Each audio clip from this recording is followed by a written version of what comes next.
Hello, me Sunita cook with Sunita परत आहे. ह्या चॅनलमध्ये मी तुमचं अगदी मनापासून स्वागत करत आहे. पहा, आज आपण काय बनवणार आहोत. एकदम मस्तपैकी खुसखुशीत आणि भरपूर लेयर्स असलेली ही शंकरपाळी. तुम्ही पाहू शकता, अगदी कलर वगैरे एकदम छान आलेला आहे. चला तर मग रेसिपीला सुरुवात करूया. इथे मी अर्धा किलो मैदा घेतलेला आहे, म्हणजे 500 ग्रॅम इथे मी मैदा घेतलेला आहे. आणि वाटीचं प्रमाण जर म्हटलं तर 3 वाट्या इथे मी मैदा घेतलेला आहे. अशीच वाटी निवडा की त्यामध्ये 3 वाटी हे मैदा पूर्ण भरला पाहिजे. पहा, आता ह्या वाटीचं मेजरमेंट आपल्याला लक्षात ठेवून बाकीचे कामं करायचे आहे. आणि हा मैदा व्यवस्थित असा छानपैकी मस्त चाळून घ्यायचा आहे, जेणेकरून हा मैदा हलका पण होईल व त्यामधले जे काडी कचरा वगैरे असेल तो देखील आता निघून जाईल. बघा, ह्या प्रकारे मी हा 3 वाटी मैदा म्हणजे अर्धा किलो मैदा हा छान मस्तपैकी चाळून घेतलेला आहे. आता तो व्यवस्थित करून आपल्याला त्यामध्ये चवीपुरता मीठ घालून घ्यायचं आहे. तर इथे मी चवीपुरता मीठ घातलेलं आहे. खूप जास्त मीठ नाही घालायचं आहे, नाहीतर आपल्या शंकरपाळ्या थोड्या खारट होतील. पहा, इतपत आपल्याला मीठ घालून घ्यायचं आहे. आणि आता इथे मी त्याच वाटीच्या मेजरमेंटने अर्धा वाटी हे तूप कडकडीत असं गरम केलेलं आहे. पहा, आणि आता हे तूप आपल्याला यावर टाकून घ्यायचं आहे आणि चमच्याने आपल्याला एकसारखं करून घ्यायचं आहे. कारण मग तूप गरम असल्यामुळे जर आपण हाताने केलं तर हात आपला भाजण्याची शक्यता आहे. त्याच्यामुळे मी हे चमच्याने एकसारखं करून घेणार आहे. एकदम भरपूर ह्या पद्धतीने जर तुम्ही केलं ना, भरपूर लेयर्स पडतील. अगदी बिस्किटालाही तुम्ही मागे टाकाल इतकी सुंदर अशी आपली ही शंकरपाळी होणार आहे. तुम्ही पाहू शकता. आता हे छान असं मिक्स करून घ्यायचं आहे. आता थोडा वेळ हे बाजूला ठेवून द्यायचं आहे व आपल्याला यासाठी आता साखरेचं पाणी तयार करून घ्यायचं आहे. तर ज्या वाटीने आपण मैदा मोजला होता त्याच वाटीने 1 वाटी आपल्याला साखर घ्यायची आहे. तुम्हाला जर थोडी कमी हवी असेल तर कमी देखील तुम्ही घेऊ शकता, पण मी इथे 1 वाटी घेतलेली आहे. आणि पाऊण वाटी पाणी आपल्याला यामध्ये टाकायचं आहे. पहा, म्हणजे 3 वाटी मैदा, 1 वाटी साखर आणि पाऊण वाटी आपल्याला हे पाणी घ्यायचं आहे. पहा, आणि आपल्याला गॅसवर हे गरम करून घ्यायचं आहे, म्हणजे अगदी साखर विरघळीपर्यंतच गरम करायचं आहे. आपल्याला याची चाचणी वगैरे काही करायची नाही आहे. तर आता हे चमच्याने आपल्याला व्यवस्थित असं हलवून घ्यायचं आहे. व आता हे पातेलं जे आहे हे आपल्याला गॅसवर ठेवून घ्यायचं आहे. तर इथे गॅसवर ठेवून घेत आहे हे पातेलं. आपल्याला फक्त साखर ही विरघळवून घ्यायची आहे. तुम्ही पाहू शकता. आणि हिला विरघळायला जास्त वेळ लागणार नाही आहे. कंटिन्यू आपल्याला हे हलवत राहायचं आहे. आणि नंतर मात्र आपल्याला हे मिश्रण आहे हे गार करून घ्यायचं आहे. अगदी कोमट राहिलं तरी हरकत नाही. पहा, आता हे साखर पूर्ण ही विरघळलेली आहे. आता हिला मी गॅसच्या खाली उतरवून घेणार आहे. पाहू शकता तुम्ही. आणि आता हे मिश्रण आपलं कोमट झालेलं आहे. तर इथे आपलं जे आपण तूप मिक्स करून ठेवलेलं होतं हे पूर्ण अगदी मैद्याला आपलं लागलं पाहिजे. त्याच्यामुळे छान अगदी व्यवस्थित हे तूप हे मैद्याला चोळून घ्यायचं आहे. अगदी कणोकण आपल्या मैद्याला हे तूप अगदी लागलं पाहिजे. पाहू शकता तुम्ही. एकदम छान अगदी मस्तपैकी असं चोळून घ्यायचं आहे. याचं टेक्स्चर खूप छान येतं असं मैदा लावल्यानंतर. बघा, एकदम मस्त झालेलं आहे. आणि आता आपले हे मोहन बरोबर आहे की नाही हे बघण्यासाठी आपण हाताची एक मूठ वळवून घेतो आहे. बघा, एकदम छान अशी मूठ वळली जाते आहे.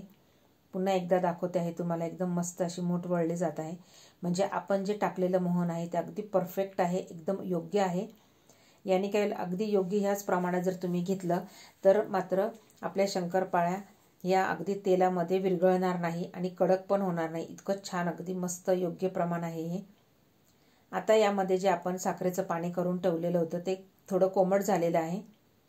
तर ते आपल्याला यामध्ये मिक्स करायचं आहे. पण अगदी थोडं थोडंच वापरून घ्यायचं आहे. पहा, आणि छान असा गोळा तयार करायचा आहे. गोळा तयार करायचा म्हणजे जे पीठ आहे आपलं फक्त एकत्रित करायचं आहे. अगदी त्याला अगदी दाबून दाबून एकसारखं करायचं नाही आहे. जर तसं केलं तर मग आपल्या शंकरपाळ्यांना लेयर्स पडणार नाही. आता एवढं हे पाणी शिल्लक राहिलेलं आहे. तर हे तुम्ही साखरेचं पाणी जे आहे ते चहासाठी देखील वापरू शकतात. आता हे जो गोळा आहे आपल्याला 15 ते 20 मिनटं झाकून ठेवायचा आहे. 15 ते 20 मिनटानंतर आपल्याला हा काढायचा आहे आणि थोडंसं फक्त एकसारखं करून घ्यायचं आहे. पहा, किती छान अगदी मस्त मुरलेलं आहे.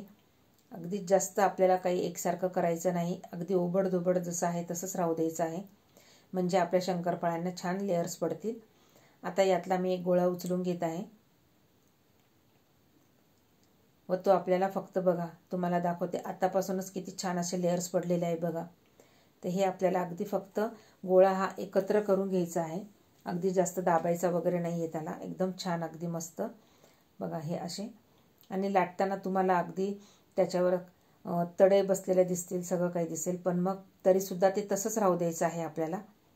फक्त लाटताना सारखं सारखं करत राहायचं आहे आणि हलक्या हातानेच लाटायचं आहे, जास्त जोर देऊन लाटायचं नाही, कारण आपल्या ज्या शंकरपाळ्यांचे जे लेयर्स येणार आहेत ते निघून जाऊ नये म्हणून आपल्याला.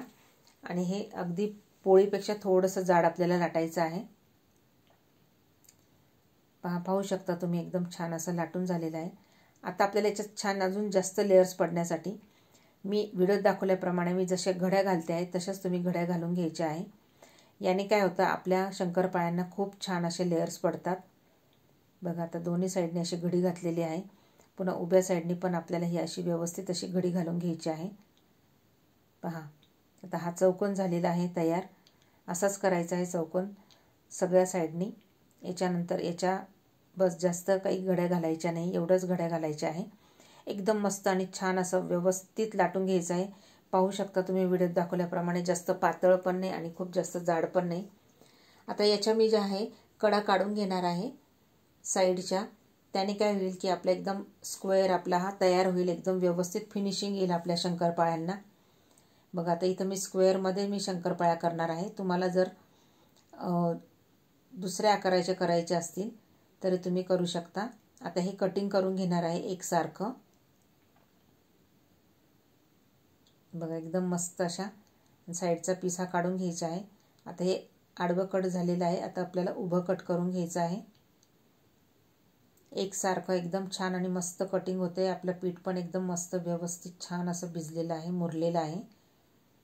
पहा आता हे सगळं काढून घ्यायचं आहे. पाहू शकता एकदम छान, अगदी मस्त, एकदम छान. आत्ताच इतके लेयर्स दिसत आहे त्यामध्ये, तुम्ही पाहू शकता. आणि त्याची थिकनेस पण पाहू शकता, म्हणजे आपल्याला तळल्यानंतर आपल्या लक्षात येईल. गॅसवर मी एका कढईमध्ये तेल गरम करायला ठेवलेलं आहे. तेल जास्त गरम नाही करायचं, पण थोडं आधी सुरुवातीला गरम करून घ्यायचं आहे. आणि आपण याच्यामध्ये शंकरपाळ्या घातल्यानंतर मात्र लो टू मिडियम अगदी गॅसवरच करायचं आहे. आता हे टाकल्यानंतर आला अजिबात टच करायचा नाही, कारण ते खूप नाजूक असतात. तर हे सगळं आपल्याला लो गॅसवरच करायचं आहे. लो गॅसवर केल्यानंतर आपल्याला छान अगदी मस्त असे लेयर सुटणार आहेत आपले, हे तुम्ही पाहू शकता. आणि शंकरपाळ्या अशा तेलाच्या वर आल्यानंतरच आपल्याला झाऱ्याने ह्या एकसारख्या करून घ्यायच्या आहे व्यवस्थित.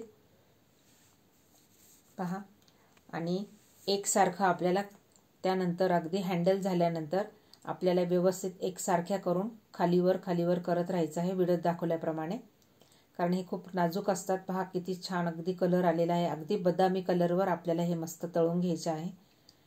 लेयर्स पण किती छान सुटलेले आहे आणि एकही शंकरपाळी आपली तेलामध्ये फसली नाही किंवा विरघळलेली नाही, तुम्ही पाहू शकता. आता ह्या कलरवर आल्यानंतर मात्र आपल्याला काढून घ्यायचं आहे. जास्त डार्क कलर करायचा नाही, कारण ह्या तेलामधून काढल्यानंतर यांची कुकिंग प्रोसेस जी आहे ती चालू राहते. पाहते आम्ही काढून घेणार आहे सगळं एका प्लेटमध्ये. आणि नंतर आपल्याला पुन्हा थोडासा मीडियम गॅसवर आपल्याला पुन्हा गॅस करून घ्यायचा आहे. आणि नंतर शंकरपाळ्या टाकल्यानंतर पुन्हा लो गॅसवर आपल्याला ह्या छान अगदी तळून घ्यायच्या आहे. बघा आता ह्या दुसरा पण झालेला आहे. अशा प्रकारे मी ह्या सगळ्याच तळून घेणार आहे. तुम्ही पाहू शकता एकदम छान, एकदम मस्त अशा लेयर्स पडलेल्या आहेत. पहा आधी आपण जेव्हा कट करून घेतलेल्या होत्या तेव्हाची शंकरपाळी आणि आता हे फ्राय केल्यानंतरची शंकरपाळी बघा किती फरक आहे. डबल टिब्बल ह्या मस्तपैकी अशा लेयर्स पडलेल्या आहे आणि छान मस्तपैकी त्यांना कलर देखील आलेले आहे. बघा आणि डबल टिब्बल झालेले आहे. साईज पण एकदम डबल टिबल झालेली आहे. ते एकदा नक्की करा आणि अजिबात फसणार नाही, काही नाही. ह्या ट्रिकने जर तुम्ही केल्या, ज्या सगळ्या टिप्स सांगितलेल्या आहेत त्याने जर केल्या तर अजिबात तुमच्या शंकरपाळ्या बिघडणार नाही. एकदम छान होतील, खुसखुशीत होतील आणि अगदी बिस्किटालाही लाजवतील. इतक्या छान आणि इतक्या सुंदर खुसखुशीत होतात की काय, तुम्ही बघू शकता व्हिडिओ दाखवल्याप्रमाणे. एकदम मस्त कलर पण एकदम छान आलेला आहे आणि डब्बल अगदी फुगलेल्या आहेत, त्या एकदम छान झालेल्या आहेत. एकदा नक्की करून बघा या प्रमाणामध्ये. मी याचं मेजरमेंट सगळं डिस्क्रिप्शन बॉक्समध्ये पण देत आहे. बघा एक तोडून दाखवत आहे, अगदी बिस्किटासारख्याच झालेले आहे. पहा तुम्हाला जर माझा व्हिडिओ पाहायला आवडत असेल तर माझ्या चॅनलला नक्की सबस्क्राईब करा, शेअर करा, लाईक करा व कमेंट करायला विसरू नका. पहा अजिबात तेलकट झालेल्या नाही आहे. चला तर मग धन्यवाद.